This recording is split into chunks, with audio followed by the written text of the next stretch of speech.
사도행전 이제 우리 8장까지 다 읽었어요. 오늘 9장 읽도록 하겠습니다. 사도행전 9장 1절에서 19절.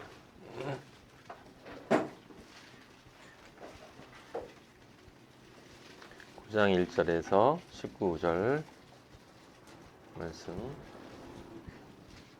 같이 읽어요. 사울이 주의 제자들에 대하여 여전히 위협과 살기가 등등하여 대제사장에게 가서 다메섹 여러 회당에 가져갈 공문을 청하니, 이는 만일 그 도를 따르는 사람을 만나면 남녀를 막론하고 결박하여 예루살렘으로 잡아오려 함이라. 사울이 길을 가다가 다메섹에 가까이 이르더니 호련히 하늘로부터 빛이 그를 둘러 비추는지라. 땅에 엎드려져 들음에 소리가 있어 이르시되, 사울아 사울아 내가 어찌하여 나를 박해하느냐 하시거늘, 대답하되 주여 누구시니까? 이르시되 나는 네가 박해하는 예수라. 너는 일어나 시내로 들어가라. 내가 행할 것을 내게 이를 자가 있느니라 하시니, 같이 가던 사람들은 소리만 듣고 아무도 보지 못하여 말을 못하고 서 있더라. 일어나 눈은 떴으나 아무것도 보지 못하고 사람의 손에 끌려 다메섹으로 들어가서 사흘 동안 보지 못하고 먹지도 마시지도 아니하니라. 그때 다메섹에 아나니아라 하는 제자가 있더니 주께서 환상 중에 불러 이르시되, 아나니아야 하시거늘, 대답하되 주여 내가 여기 있나이다 하니, 주께서 이르시되 일어나 집가라 하는 거리로 가서 유다의 집에서 다소 사람 사울이라 하는 사람을 찾으라. 그가 기도하는 중이니라. 그가 아나니아라 하는 사람이 들어와서 자기에게 안수하여 다시 보게 하는 것을 보았느니라 하시거늘, 아나니아가 대답하되 주여 이 사람에 대하여 내가 여러 사람에게 듣사온즉 그가 예루살렘에서 주의 성도에게 적지 않은 해를 끼쳤다 하더니, 여기서도 주의 이름을 부르는 모든 사람을 결박한 권한을 대제사장들에게서 받았나이다 하거늘, 주께서 이르시되 가라. 이 사람은 내 이름을 이방인과 인문들과 이스라엘 자손들에게 전하기 위하여 그가 내 이름을 위하여 얼마나 고난을 받아야 할 것을 내가 그에게 보이리라 하시니, 아나니아가 떠나 그 집에 들어가서 그에게 안수하여 이르되, 형제 사울아, 주 곧 네가 오는 길에서 나타나셨던 예수께서 나를 보내어 너로 다시 보게 하시고 성령으로 충만하게 하신다 하니, 즉시 사울의 눈에서 비늘 같은 것이 벗어져 다시 보게 된지라. 일어나 세례를 받고 음식을 먹음에 강건하여지니라. 아멘. 아버지 감사합니다. 영광 받아 주시옵소서. 이 시간 빛으로 저희 안에 이 자리에 함께 하여 주시고, 이미 우리 안에 계신 성령 아버지, 우리와 함께 이 모임을 인도하여 주셔서 감사하고, 아버지의 사랑하는 아들들을 어디에 있든지 함께 동행하여 주시다가 또 이 자리에 십자가 앞에 모든 것 내려놓고 우리의 영과 하나님의 영의 연합에 그 영과 진리의 말씀으로, 오직 영과 진리로 하나님 아버지께 이 시간 저희가 예배드릴 수 있도록 인도하여 주심을 감사합니다. 우리의 모임을 통해 영광 받으시는 나의 아버지, 말씀을 하옵시고 저를 통해서 아버지의 말씀을 전달해 주셔서 여기 있는 아버지의 아들들 마하나임 하나님의 귀한 길로, 정말 하나님이 원하시는 바로 그 하나님의 일을 할 수 있는 귀한 아들들로 완성시켜 주시옵소서. 예수 그리스도 이름으로 기도하였습니다. 아멘. 아멘. 오늘 9장의 제목은 만남입니다. 만남.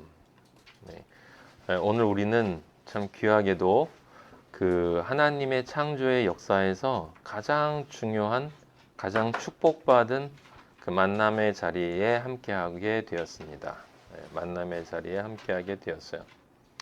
지난 시간에 우리 그 스데반과 빌립을 통해서 예수 그리스도가 오병이어의 기적을 통해 어떻게 세상으로 진리가 전파될 것인가를 이제 그 기적을 통해서 예언을 하셨고, 그래서 예수 그리스도가 12제자에게 먼저 떡을 떼어주시고 자신의 몸을, 자신의 말씀을 떼어주시고 그 12제자가 사도행전 시작할 때 완성이 되어져서 그 12제자가 또 떡을 떼어주고 그래서 그 떡을 받은 7 진리의 전달자, 집사 아니고 진리를 전하는 7사람, 그 7사람을 대표하는 스데반과 빌립이 어떻게 하나님의 역사를 설명을 하고 스데반은 그 창조의 역사를 한번 정리를 해주고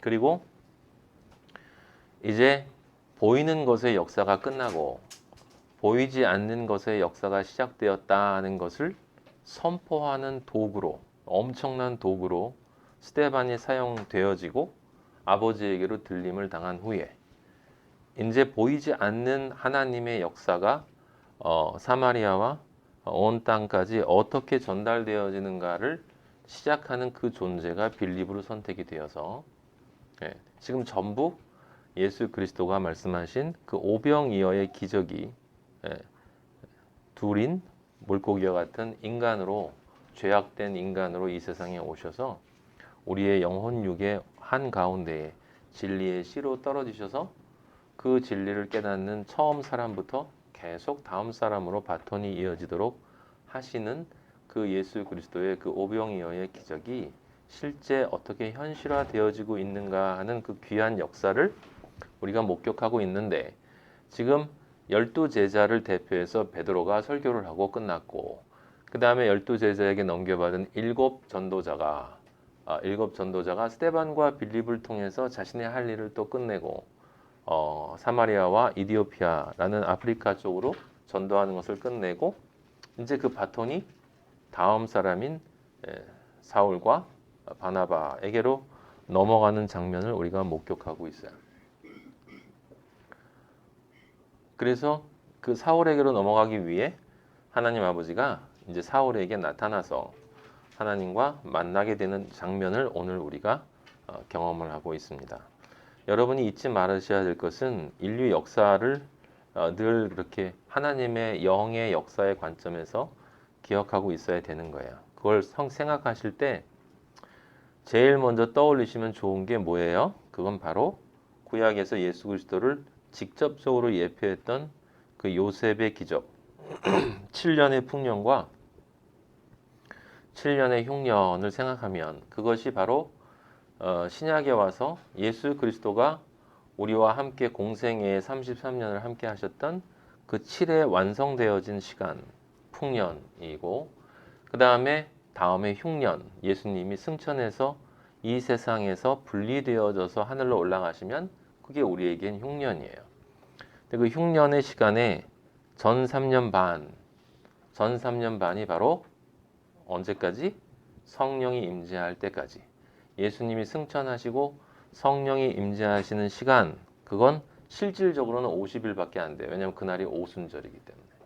40일 동안 세상에 함께 계시고 그 다음에 제자들이 예수님이 40일 지나고 승천하신 다음에 마가다락방에서 열심히 기도했는데 그 기도했을 때 오순절 때 성령이 내려왔으니까 시간적으로는 10일 기도한 건데 그 오순절이라고 하는 것도 50일이라는 의미를 여러분이 기억하면 안 되고 50이라고 하는 게 뭘 뜻하는 거예요? 우리의 동서남북 영혼 육의 한 가운데에 진리의 씨이신 예수 그리스도가 떨어지면 10계명을 그리스도와 같이 우리도 완성할 수 있다. 그래서 그렇게 되기 위해서는 반드시 성령이 우리 안에 들어와야 되기 때문에 오순절인 거예요. 그러니까 이 성경에 나와 있는 모든 숫자는 하나님의 숫자와는 전혀 관계가 없어.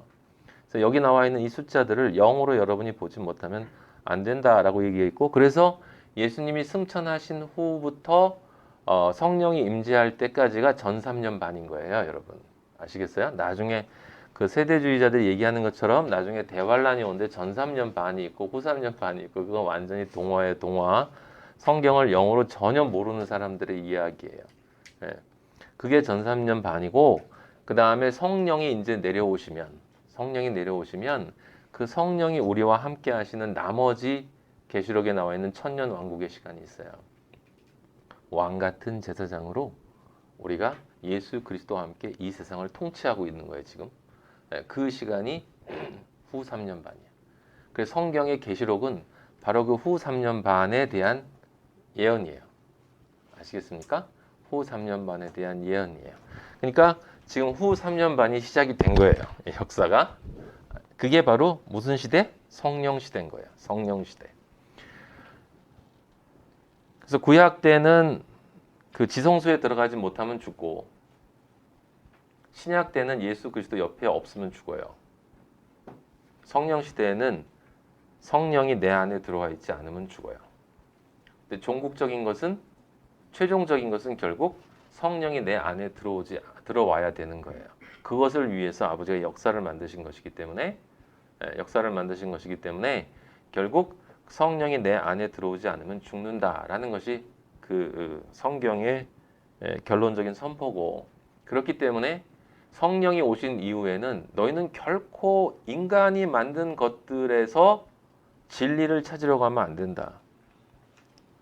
인간이 만든 성전, 인간이 만든 건물, 인간이 만든 교회, 그 어떤 곳에도 하나님이 계시는 것이 아니야.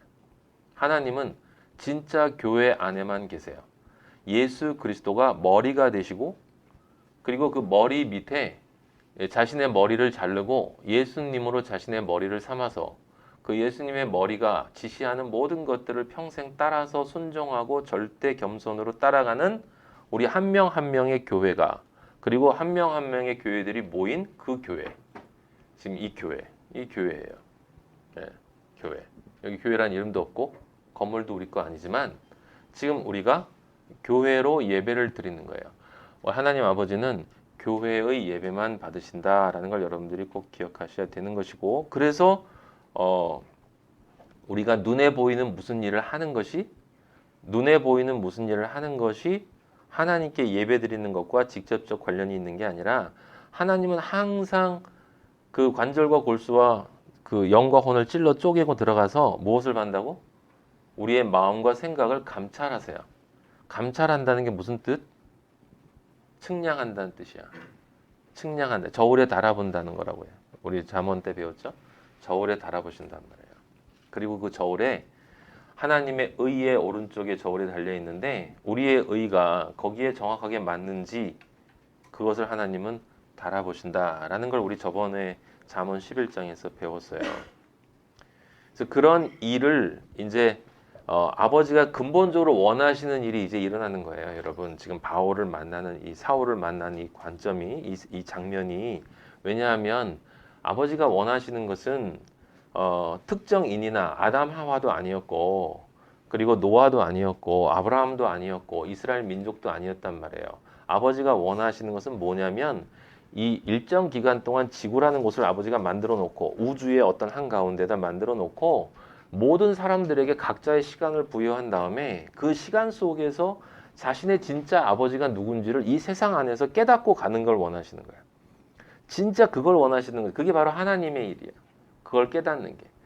그래서 내 아버지가 진짜 아버지가 누군가를 알고 그 아버지가 원하시는 대로 난 정말 살고 싶어요 라는 마음으로 그것을 알고 싶어서 성경을 보고, 그것을 알았을 때 그것에 따라서 내가 어떤 마음, 혼, 내 어떤 육의 행위, 내 어떤 영의 관점으로 내가 살아가야 하는가를 결정하고, 그렇게 아버지가 날 부르실 때까지 이 땅에서 살아내는 것, 빛으로 존재하는 게 바로 그것이다라는 거죠. 그래서 그렇게 아버지가 원하는 사람들이 인류의 역사 안에 있고, 그것이 계시록의 14만 4천이라는 숫자로 12 곱하기 1000 해서 14만 4천에 12 곱하기 12 곱하기 1000, 그 14만 4천의 숫자로 상징적으로 표시가 된 거다라고 제가 말씀을 드렸죠. 그러니까 궁극적인 목적은 바로 그거라면 새 예루살렘 안에 여러분 한 사람 한 사람이 기둥으로 주춧돌로 이렇게 들어가서 하나님이 기뻐하시는 하나님의 집이 되어지는 것. 그게 교회거든 또. 지성소가, 구약의 지성소가 마지막에 새 예루살렘으로 드러나게 되는 것. 그래서 정육방체라고 제가 말씀을 드렸잖아요. 그 역사 중에서 지금 아버지가 그러니까 준비하시고 아담과 하와에게서 개인적으로 준비하시고, 그 다음에 누구에게? 노아에게서 가족을 통해서 준비하시고, 그 다음에 누굽니까? 아브라함을 통해서 민족을 통해서 아브라함을 통해서 준비하시고 부족을 통해서 그 다음에 누구? 야곱을 통해서 이스라엘 민족을 통해서 준비하시고 그 다음에 다윗과 솔로몬을 통해 이스라엘 국가를 통해서 준비하시고 그 다음에 이제 신약으로 넘어와서 이제 모든 민족으로 터져나가는 그 일이 예수 그리스도로부터 시작이 되어져서 이제 진짜로 터진다라고 하는 것을 나타내주는 그 역사적인 인물이 바울이란 말이에요. 엄청난 사람인 거야. 선택되어진 것은. 오늘 그 장면을 우리가 목격하고 있다는 거예요. 하나님이 기뻐하시는 만남이에요. 우리는 세상에 태어나서 정말 아버지가 기뻐하는 만남을 가진 사람들이고 그래서 아버지가 우리와 함께 하시니까 내 안에 계시니까 얼마나 좋습니까? 자, 그러면 요거를 한번 이야기해 보도록 하겠습니다. 가장 인류 역사에서의 복된 만남인데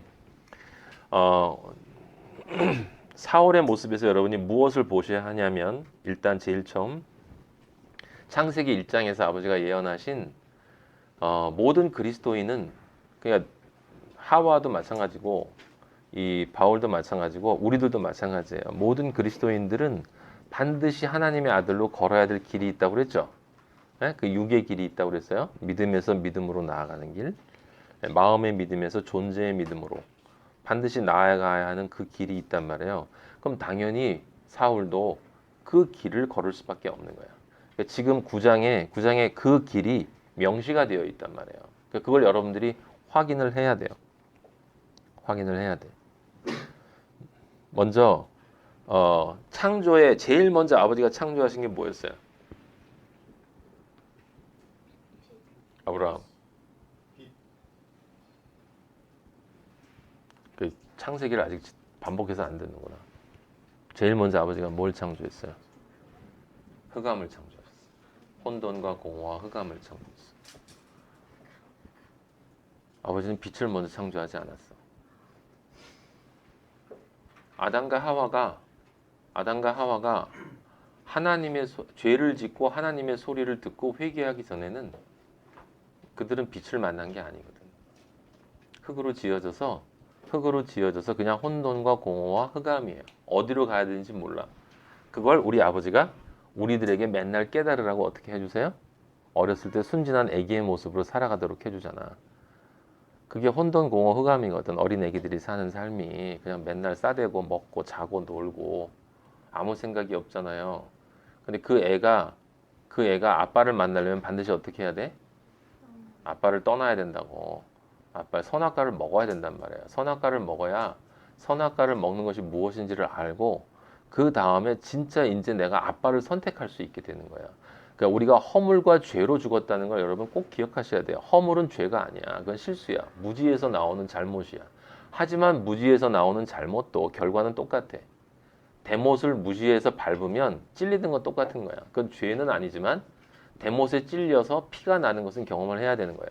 절벽으로 내가 무지에서 걸어가면 절벽에서 떨어지면 죽는 거야. 허물이라 할지라도 결과는 똑같아. 그래서 그 허물에 대한 것도 예수님이 피를 흘리셔서 우리의 무지에서 나오는 모든 어리석은 행동들까지도 아버지가 다 갚아주신 거란 말이에요. 그리고 그 다음에 허물과 죄라고 하는 건 선악과를 먹은 다음엔 이제 죄와 죄가 아닌 것을 선택할 수 있는 상태가 됐는데 우리는 맨날 뭘 선택하고 살았어요? 죄를 선택하고 살았어요. 죄를 선택했다는 것은 무엇을 뜻하지? 선악과를 선택하고 살았다는 거예요. 관역을 잘못 선택하고 살았다는 건 맨날 그렇잖아요. 맨날 우리는 먹고 사는 문제 걱정하고 즐기는 문제 때문에 살고 비교 욕망을 가지고 살아왔잖아요. 아버지를 다시 만나기 전에. 그게 바로 뭐예요? 탕자의 삶이잖아. 예. 그때 거기에서 뭐가 오는 거예요? 빛이 오는 거라고. 거기서 빛이 오는 거야. 거기서 첫째 날의 창조가 이루어지는 거예요. 근데 첫째 날의 창조가 이루어지기 위해서는 반드시 그 전에 혼돈과 공허와 흑암의 흙덩어리가 아담이라는 형체로 만들어져야 되고 그 아담이라는 형체가 무엇인가를 먹어야 돼. 선악과를. 그래서 죄의 상태에 있어야 되는 거예요. 이러면 웃기지. 하나님이 우리를 창조하기 위해서 우리를 죄의 상태로 몰아넣는다 라고 하는 게 아니라 육이라는 것 자체의 본성이 육을 따라갈 수밖에 없는 존재라는 거예요. 아버지가 원하시는 것은 우리가 생각하는 이 흙의 육의 본성에서 완전히 분리되어진 영의 본성을 가진 몸. 그래서 바울이 그랬잖아요. 육의 몸이 있듯이 무슨 몸이 있다고? 영의 몸이 있다고. 영의 몸. 그 영의 몸이 어떻게 생겼어요? 예수님이 부활하신 후에 나타나신 그 모습이 영의 몸이야. 시간과 공간의 제약을 받지 않으면서도 음식도 먹는데 화장실은 안 가시고. 화장실 간다는 건 뭘 뜻해? 에너지를 소모한다는 뜻이야. 소화를 시켜야만 된다는 뜻이지. 그럼 몸이 유한하다는 뜻이야. 계속 먹어야 우리 맨날 먹잖아요. 정말 지겹지 않아요? 하루에도 몇 번씩 먹잖아. 이걸 먹지 않으면 살 수가 없으니까. 어? 먹어야 산다는 건 이걸 먹지 않으면 에너지가 없기 때문에 살 수가 없다는 것이고 에너지가 소진되면 결국은 소멸될 수밖에 없는 존재인 몸인 거야. 근데 영의 몸이라고 하는 것은 그런 게 필요가 없는 거죠. 몸도 영원한 존재가 됐기 때문에. 하지만 그렇다고 해서 안 먹는 거 아니야. 진짜 자유예요, 자유. 술 한잔 할 수 있지만 술이 내 인생에 전혀 영향을 주지 않아. 사실 관심도 없어. 예수 그리스도가 하셨던 것처럼 그게 진짜 자유란 말이에요. 자유의 무관심은 모르는 무관심이 아니라 알면서도 관심이 없는데 왜냐하면 더 좋은 게 있기 때문에. 우리에게 진짜 좋은 건 예수 그리스도라고. 아버지가 너무 좋아서 다른 것에 별로 관심이 없는 거지. 근데 이제 아직 우리가 몸을 가지고 있으니까 자꾸 이 몸이 옆으로 삐지려고 하니까 쉑쉑 버거도 먹고 싶고. 그러니까 그거는 아버지가 다 이해를 해주시죠. 예. 그래서 참 안 먹고 아버지 하나님 사랑하고 싶은데 잘 안 되는 우리를 보고 나중에 계시록에 가면 아버지가 우리 만나면 수고했다 하더라. 우리 눈에서 눈물을 다 닦아주신다고 했잖아요. 사는 동안에 나 아빠하고 같이 아빠처럼 정말 아빠가 원하는 삶을 살고 싶어서 정말 그랬는데요. 너무 힘들었어요, 아버지. 그 국제시장의 아들이 아빠한테 나중에 만나서 그랬대요. 아빠, 나 정말 잘했죠. 근데 너무 힘들었거든요. 라고 우리가 아버지한테 얘기할 거예요. 그때 아버지가 잘했다 하더라. 이제 없어. 넌 영원히 집이야. 넌 영원히 나의 아들이야. 라고 얘기해주는 그 일이 우리에게 전달되어지는 그 만남이 지금 바로 바울과 우리 아버지와의 만남이다. 그래서 우리는 바울의 은혜에 감사하는 게 아니에요. 바울은 그냥 바울이야. 그냥 도구로 사용되어진 게 이 사람은 축복인 거고 바울이 아니었어도 하나님 아버지는 다른 사람을 쓰셨을 거예요. 여러분이 선택을 하면 아버지가 여러분을 기뻐서 고맙다고 얘기해 주면서 여러분을 아버지의 도구로 쓰지만 여러분이 선택을 하지 않으면 아버지는 여러분을 도구로 쓰지 않아요. 왜냐하면 원하지 않는 사람 갖다 쓰지 않아. 우리 아버지는. 궁극적인 목적이 정말 마음에서 진심으로 우러나와서 아버지를 사랑하는 아들들만 모으기를 원하는 것이기 때문에 내 혼과 영과 육을 완전히 바쳐서 아버지를 사랑하지 않는 아들들은 아버지가 원하지 않아요. 그걸 위해서 우리를 훈련시키는 거거든. 그러니까 여러분들이 아버지를 내가 이것을 하지 말아야지라고 기도를 하지 말고 늘 내가 아버지를 더욱 사랑하게 해주세요라고 기도를 하란 말이에요. 아버지가 얼마나 나를 사랑해 주셨는지. 그래서 첫사랑을 회복해야 된다라고 말씀을 드렸어요.